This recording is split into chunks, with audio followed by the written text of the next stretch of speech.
Hello दोस्तों, स्वागत है आपका हमारे YouTube चैनल सबसे अनोखा सेंटर में। हम लोग अध्याय 7 के उदाहरण हल कर रहे थे और इस वीडियो में हम उदाहरण 9 को हल करेंगे। देखिएगा हमारा उदाहरण क्या है। त्रिभुज ABC की भुजा BC पर D एक ऐसा बिंदु है कि AD बराबर AC है। दर्शाइए कि AB बड़ा AD है। ठीक है, हमें क्या बोला गया है प्रश्न में कि जो हमारे पास एक ए बी सी त्रिभुज है, इसमें बी सी भुजा पर डी बिंदु है और जो ये ए सी भुजा है इस ए डी के बराबर है। यहाँ पर देखिए जो ए सी है हमारी ए डी के बराबर है, या फिर कह लें ए डी हमारी ए सी के बराबर है।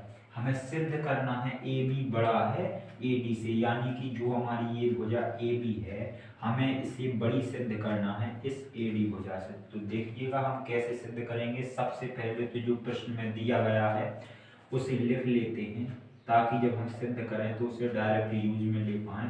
तो देखिएगा सबसे पहले हम हेडिंग डालते हैं दिया, और दिया में लिख लेंगे ए डी बराबर ए सी, चूंकि यही तो हमें दिया गया है ए डी बराबर ए सी। अब जो हमें सिद्ध करना है उसे भी लिख लेंगे, हेडिंग डालते हैं सिद्ध करना।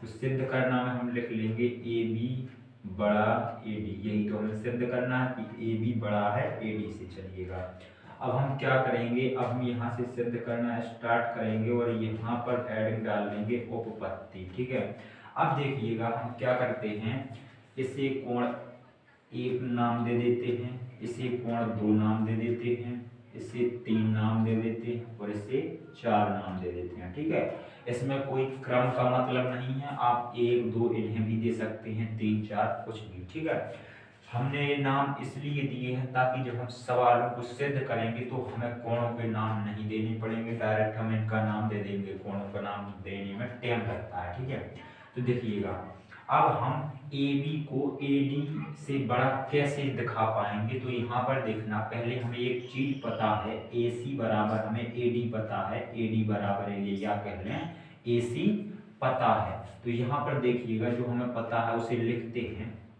हम लिखते हैं ए डी बराबर ए सी। ये हमने कहाँ से लिखा, दिया दिया है ना, तो यहाँ पर लिख देंगे दिया है ए डी बराबर ए सी, ए डी बराबर ए सी दिया है ना। ठीक है, अब देखिएगा हम लोग जानते हैं यदि किसी त्रिभुज की दो भुजाएं बराबर होती हैं तो उनके सामने के कोण भी बराबर होते हैं। तो यहाँ पर देखिएगा इस वाले त्रिभुज में हमें ये दो भुजाएं बराबर मिल मिल मिल रही हैं। ठीक है, ये दो भुजाएं बराबर मिल रही हैं तो इनके सामने के कोण भी क्या होंगे, बराबर होंगे। यानी कि इस भुजा के सामने का कोण ये, इस भुजा के सामने का कोण ये आपस में बराबर हो जाएंगे। चूंकि भुजा आपस में बराबर है तो हम कह सकते हैं कोण 1 बराबर कोण 2, जब हमारी ए डी ए सी के बराबर है। तो यहाँ पर लिख देंगे कोण 1 बराबर कोण 2। ठीक है, कोण 1 बराबर कोण 2 यहाँ पर लिख देंगे इसलिए। ठीक है, इसलिए लिख करके कोण 1 बराबर कोण 2 लिख देंगे। ठीक है, अब देखिएगा अब हम इस त्रिभुज में देखते हैं, ये वाला जो हमारा त्रिभुज है, इस त्रिभुज में हम क्या देखते हैं कि इस त्रिभुज के बाहर ये भी कोण बन रहा है। ठीक है, कोण 1 बन रहा है। इसे हम दे देते हैं समीकरण फर्स्ट का नाम दे देते हैं, इसे समीकरण फर्स्ट नाम दे देते हैं। और देखिएगा जो ये त्रिभुज बन रहा है इसके बाहर ये कोण बन रहा है 1 नंबर का। तो जो ये कोण होता है इस त्रिभुज के जो बाहर बन रहा है ये कोण कहलाता है हमारा बहिष कोण। और जो ये कोण होता है इस वाले कोण को छोड़कर, इससे लगे हुए कोण को छोड़कर जो ये वाले कोण होते हैं इनके योग के बराबर होता है। जो हमारा ये बाहर वाला कोण होता है इन कोणों के योग के बराबर होता है। ठीक है, इसे कहते हैं बहिष कोण प्रमेय। ठीक है, तो कोण 1 बराबर हम क्या लिख सकते हैं, हम लिख सकते हैं कोण 3 प्लस कोण 4। ठीक है, तो यहाँ पर हम लिख देंगे चूंकि कोण 1 त्रिभुज ए बी डी में, इस कलर वाली में त्रिभुज ए बी डी में बहिष कोण है, बहिष कोण, तो यहाँ पर बहिष कोण है। जब ये बहिष कोण है तो हमने अभी बताया ये बहिष कोण इन दोनों के योग के बराबर होगा, तो हम लिख देंगे इसलिए कोण 1 बराबर कोण 4 प्लस कोण 3, कोण 4 प्लस कोण 3। ठीक है, अब देखिएगा हम समीकरण फर्स्ट से कोण 1 की जगह पे कितना लिख सकते हैं। समीकरण यदि हम फर्स्ट में देखें तो हमें 1 बराबर 2 दिया गया है, तो हम 1 की जगह पे 2 लिख सकते हैं। तो देखिएगा अब हम समीकरण फर्स्ट से 1 की जगह पे कितना लिख देंगे 2, चूंकि हमें 1 बराबर 2 दिया गया है। ठीक है, तो अब यहाँ पर हम लिखेंगे समीकरण फर्स्ट से 1 की जगह पे रख देंगे 2, और जो ये है हमारा, इसे हम ज्यों कहते हैं लिख देंगे। अब आप लोग ध्यान देना, यहाँ पर कोण 4 है, यहाँ पर 4 ही लिखते हैं।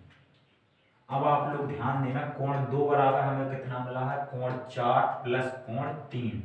जो ये वाला कोण है ये किसके बराबर है, इन दोनों की योग के बराबर है। ठीक है, देखिएगा कोण 3 और कोण 4 ये दोनों कोण मिलकर के कितना कोण बना रहे हैं, इसके बराबर। तो ये वाला कोण हमारा इन दोनों से बड़ा होगा, यानी कि यदि हम कह लें कोण 4 जो है हमारा 2 से छोटा होगा, और कोण 3 भी 2 से छोटा होगा, क्योंकि ये दोनों मिलकर के इसके बराबर हो रहे हैं। तो जो कोण 2 है हमारा अकेले 4 से बड़ा होगा और 3 से भी बड़ा होगा, अगर हम अलग अलग बात करें। ठीक है, तो हम यहाँ पर लिख सकते हैं, यहाँ पर हम क्या लिख सकते हैं कि जो हमारा कोण 2 है, इसलिए कोण 2 हमारा बड़ा होगा कोण 4 से। ठीक है, क्योंकि ये दोनों मिलकर के जितना बना रहे हैं जितना ये अकेले है। तो यदि हम कोण 4 को अकेले ले लें तो हमारा कोण 2 बड़ा हो जाएगा कोण 4 से। ठीक है, अब देखिएगा जो हमारा 2 है वो 4 से बड़ा है, यानी ये वाला कोण हमारा बड़ा है और ये वाला हमारा इस वाले कोण से छोटा है। ये बड़ा है, ये छोटा है। और हम जानते हैं कि यदि किसी त्रिभुज में बड़ा कोण है तो उसके सामने की भुजा भी क्या होती है, हमारी बड़ी होती है। तो यहाँ पर देखिएगा कोण 2 के सामने की भुजा ए भी हमारी बड़ी हो जाएगी कोण 4 के सामने की भुजा ए सी से।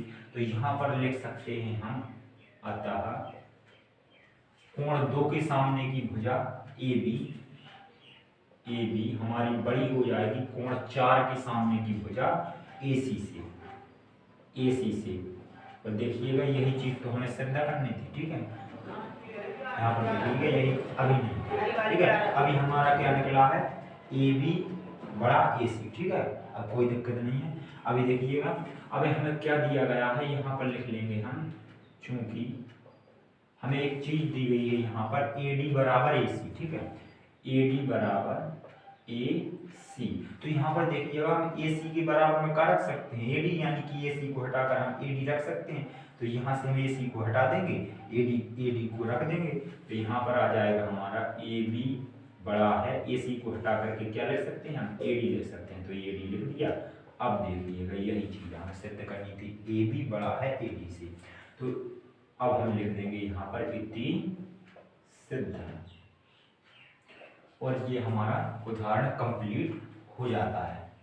चलिए धन्यवाद, मिलते हैं अगली वीडियो।